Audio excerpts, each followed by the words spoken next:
Hi, it's attorney and business mentor Bob Diamond, and welcome to the Pathways to Prosperity podcast. Today, I want to talk about mistakes to avoid, especially as a new business owner. And there are a couple doozies that you can do that'll really hurt you, but they're also very easy to avoid. So, I want to share that with you just to start with. The first one I would say is be really careful in the accounting and tax category. There's no one less forgiving than the tax man. So we need to be really careful with it. And there's a success trap that people that have a successful business, especially in their first year, can fall into that will really hurt you badly. And that is either not having your accounting done on a day to day basis, or secondly, even worse, not putting tax deposits in place as you make money. And what often happens with the new entrepreneurs, they start making money and they're having a great old time. They might pay off their house, pay down all their credit cards, maybe buy a fancy new car, see them, oh my gosh, you got a Lamborghini. This is amazing. Yeah, they did because they mistook, their gross revenue for their profit. And they're really two completely different things. So when you're thinking about taxes, in my opinion, I think you should take a third of what you bring in and put that in a side account that can be used to pay taxes when you need it. And it's also that'll almost certainly be more than you'll need. But do that, especially in your first year, because you don't know what your profit and loss is actually going to be. And if you need to during the year, you can start calculating it and you can have an accountant or CPA help you. But if you don't set that money aside, meaning if you just start spending whatever comes in, what inevitably happens is around April 15th, your accountant says to you, oh, well, I got your extension done, because business owners are often on extensions for taxes.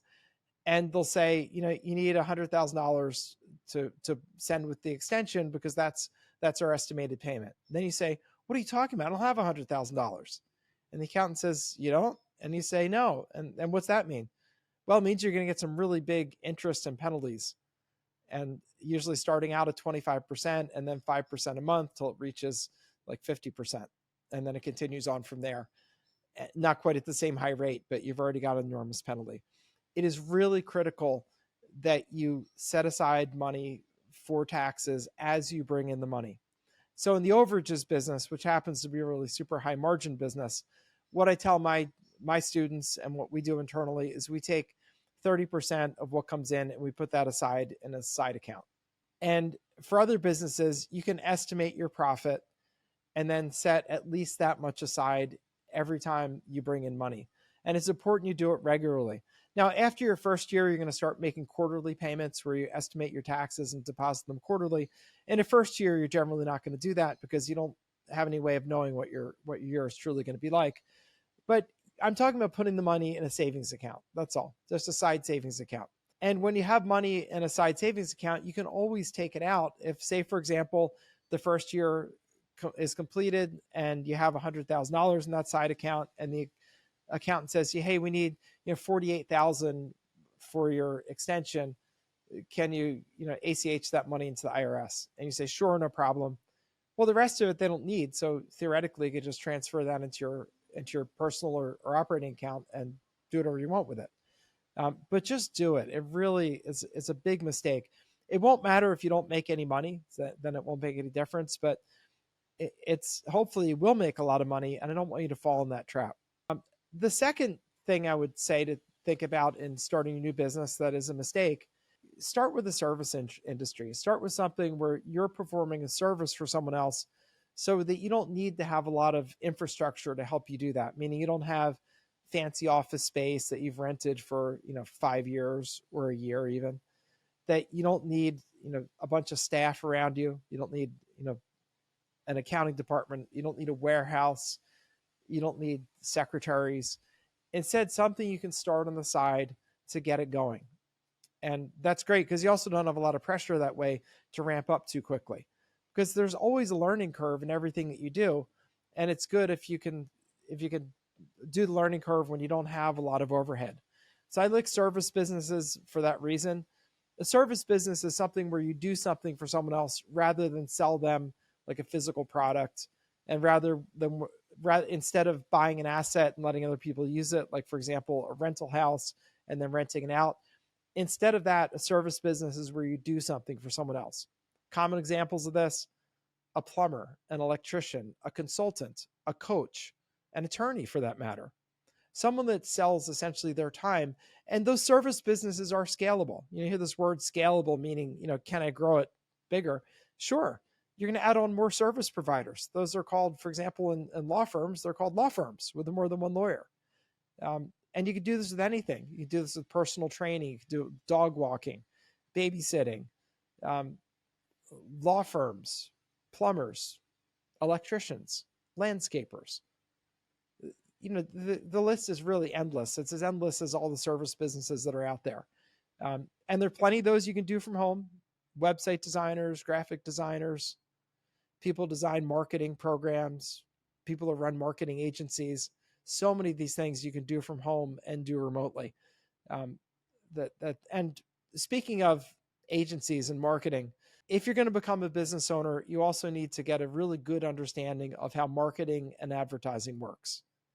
And I find that often new business owners are afraid to do any marketing or advertising because they don't want to spend money before they've made money. And that would kind of be like a farmer that doesn't want to plant seeds because they don't want to plant seeds until they have a crop and that they can sell. Well, the seeds have to go in first, right? And often the advertising and marketing has to be done first, and then later you harvest the crop of business and income. Now, there are ways to do this inexpensively. There are ways to do this without spending a lot of money on marketing. And just some examples: some people that are marketing on a budget will write articles and blog posts and do videos and do even podcasts like this that don't really cost much or anything to do. And they'll put them up hoping to attract customers. And how do you attract customers? Well, you say smart things that are insights that other people haven't thought of. You show an understanding of whatever it is that whatever service you're looking to provide to people. Like, for example, if I wanted legal work and I wanted to attract clients, I might do a podcast on estate planning if I wanted to attract estate planning customers. Or I might do a podcast on, auto accidents and injuries if I wanted to attract those kind of clients.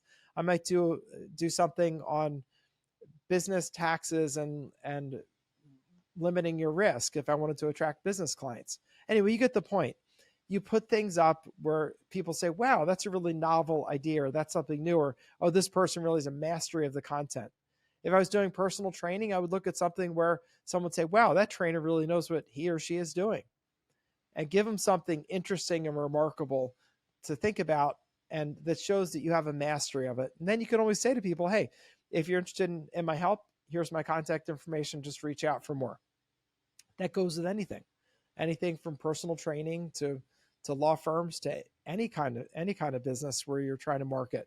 It doesn't have to be a big marketing budget. You just have to actually get it done. I would also say that for most people, the smartest thing to do with the business is start it on the side. Meaning, continue doing whatever you're doing to supply, the money that lets you eat and have a place to live and pay your car payment, things like that. Do that, but then take your extra time that we all have. We may all feel busy, but if you look at it, all of us have extra time. Maybe we're spending it on social media. That's a real common time commitment today. Maybe you're watching a lot of TV. Maybe you're just out being social all the time. Something has to give if you're going to fit something new in, because we're all doing something all day, whether it's napping, watching TV, or actually working. And there are always things that can be moved out of the way for something that's important to you. And just start your business on the side so you get to learn how the business works, learn what it takes to get clients, and start getting your first clients. I'd also say that if you're starting off the business, be really careful and cautious with taking on equity partners. This is someone who does the business with you and has ownership. Partnerships can be wonderful, or they can be the bane of your existence and the biggest pain in the rear.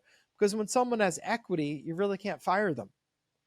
And one of the biggest problems that comes up in small businesses where people have partnerships is that one partner either loses interest or decides that they're not going to work that much. I'll just give you an example. When I was way new in business, I was starting to make some headways, and people came in and said, "Oh, we want to pitch in and do this with you, and we can do it too, and we know all these things."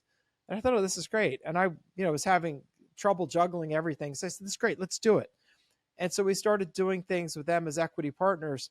And it wasn't 3 weeks later from when I started that all of a sudden one of the equity partners, every time I called, that person was off at yoga class or somewhere other than working. And they seemed to think that they were just going to ride on my coattails and let me hump it, and they would just benefit from it. And it reminded me very much of having a really bad spouse. I was like, this is bad. We ended up with a little bit of a tussle, but because it was only 3 weeks old, it was easy to get out of it. But I just said, look, can't do this. This isn't working for me. You can't not be here. I don't want to hear you're in yoga class in the middle of the day. So obviously we have different work ethics, and we're out. I would say when you join someone with equity, it is like getting married. And I would think about how careful you would be with selecting your spouse, because first of all, you want it to work out, but you also know how painful it is to get divorced. Breaking up an equity partnership is like a business divorce, and it can be costly, it can be expensive, and sometimes it can take a long, long time to do. So I'd be really careful. I would give someone more readily profit sharing. I would pay them on results. And what I generally say to people on equity is just, it's out of the question. I wouldn't consider equity. And if that's your terms of playing, then we can't play the game together, because I'm not giving out equity. And I'd leave it at that. I don't leave that as an open negotiable, because I've had too many experiences, and I've had too many experiences as an attorney getting clients out of partnerships where, it can be very expensive, and it doesn't matter the person's not showing up for work anymore. If they're an owner, that doesn't mean they necessarily have to be showing up for work. So be really thoughtful about equity. You'll see some of those solutions that people have for equity. They'll have equity that they'll have actually planned equity that takes place as people continue working on the business. A lot of the startups are structured that way. That can be good, but just be really careful about it. The other thing I would consider if you're a new entrepreneur is consider a franchise. And I know that might sound odd that I'm saying that, consider a franchise, because people have lots of negative thoughts towards franchises. I know that there are franchises that are not good. And I also know there are franchises that are really great and make people wealthy. And, we can think of what's the success rate of, say, McDonald's. Not the hottest franchise today, certainly, but back in the day it was. And, McDonald's was making millionaire franchisees in the 1970s when $1 million was a lot of money. And franchises can be very, very good. And they can help you to identify a business. They can give you the business systems and processes. They can give you a lot of turnkey solutions like ad programs that work. And I tell you this from experience. When I was a sophomore in college, I owned a franchise of a company called College Pro Painters. And College Pro Painters sold franchises to college students who wanted to run a house painting business over the summer. And so I bought my College Pro Painters franchise. There actually was no money up front. What I did have to do was take out a credit account and get about $3,000 worth of ladders and other equipment. But I didn't have to come up with the cash. That was a credit account. And they helped us with our first advertising program, which was 3,000 direct mail pieces. They paid for that, but I did ultimately have to pay it back. It was about 70 cents a mail piece at that time. So there was a commitment of about $5,000. But honestly, it didn't take many jobs to liquidate that. You would get that in your first 6 or 7 jobs. You get that money back. So I did the franchise. I paid attention. I did exactly what they told me to do. And I had a phenomenally successful start in business. And they were so good at training that I learned about lead generation. I learned how to sell deals. I learned how to sit in someone's living room and close the deal on painting their house. I also learned the importance of pricing appropriately.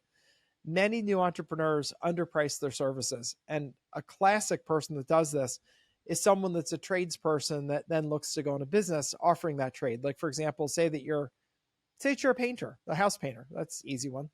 So back in the day when I was doing College Pro Painters, which was a while ago, my painters were paid $7.50 an hour, $7.50, and my foremen were paid $13 an hour.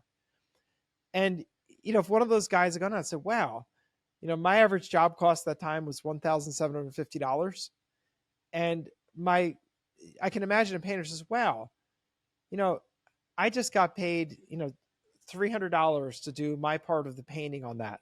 And I was in a crew of 3 people, and between all of us, we got $1,000 for for painting the house, and materials were $200. And wow, look at that.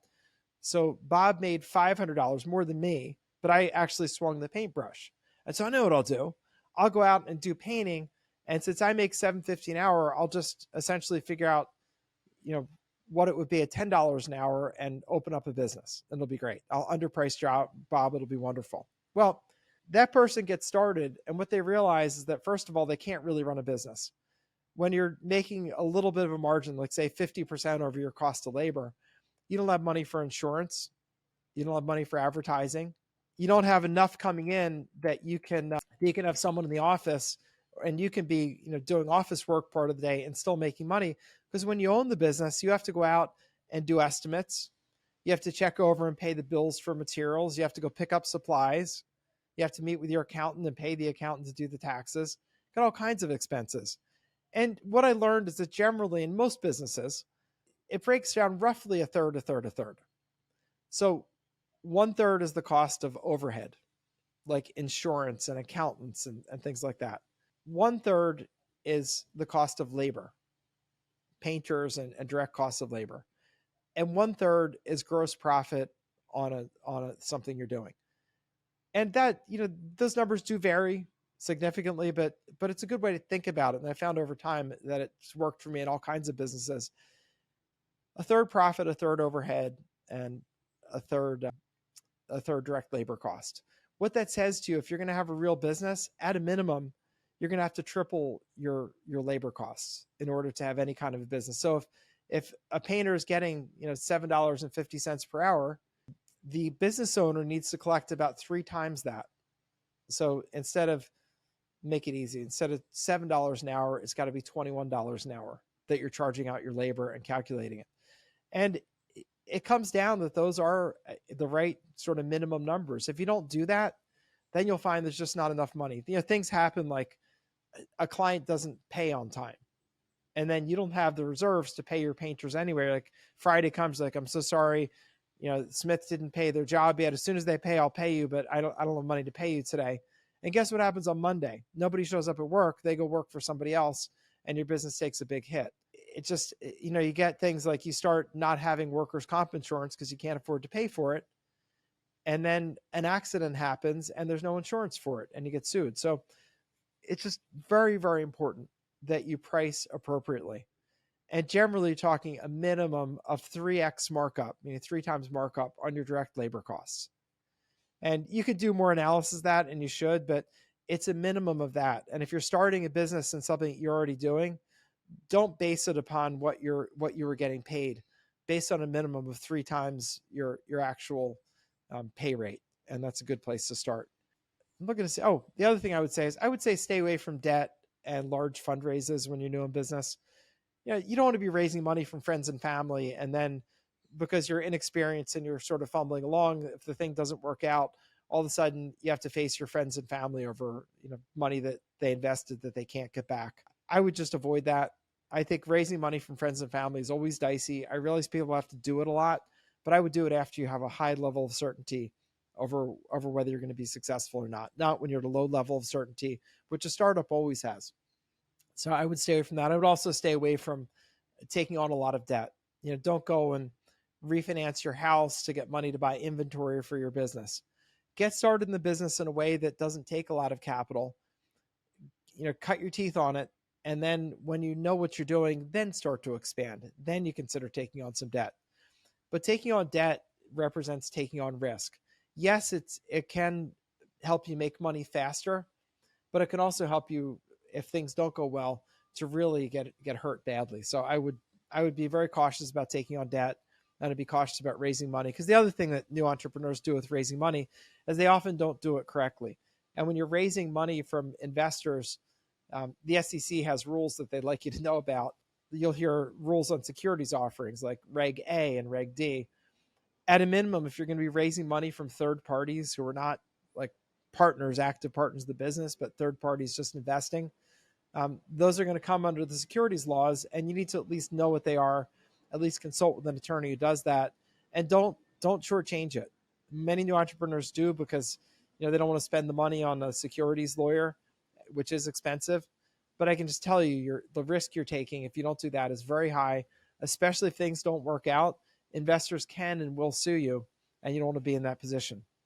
So those to me are the major mistakes to avoid. So just a summary: accounting and taxes makes. Oh, another comment on accounting. For accounting, a really easy way to keep track of your accounting is open up a business bank account, deposit some money in there. That's your startup capital, and get a business debit card for that account. And that business debit card is to be used only for business expenses.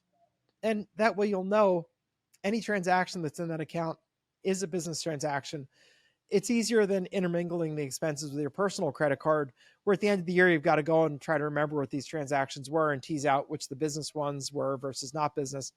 Just get a business checking account with a debit card, and that makes it really easy.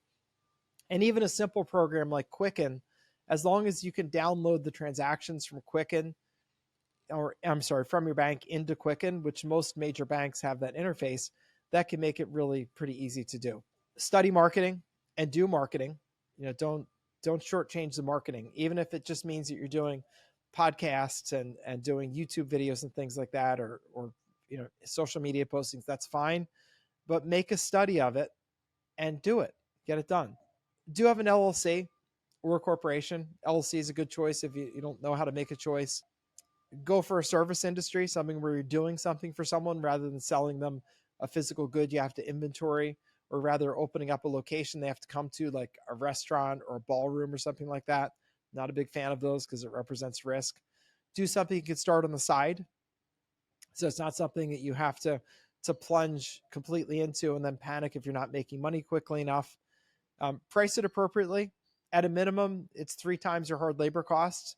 Take a look, do some analysis, but don't think that it's basically just you doing something where instead of working for someone else, you're working for yourself. You'll put yourself in a trap. And among the traps I talked about are where you can't afford to pay your people while you go do the business of the business, like estimating jobs. So just be careful about that. Do consider a franchise. Franchises can be great. Study them closely. There's lots of information. If you have an older franchise that's 5 or 6 years old, they're going to have to be using actual franchise results. New franchises don't have to present results because they don't have them yet. But an older franchise that's 3, 4, 5 years old is going to have actual results, and that can give you a good idea of whether that franchise could work for you. And be very careful about giving out equity. Equity is like a marriage, so be really careful, because if someone doesn't do their job, you're married to them, and it can be hard and expensive to get rid of them. So this is attorney and business mentor Bob Diamond.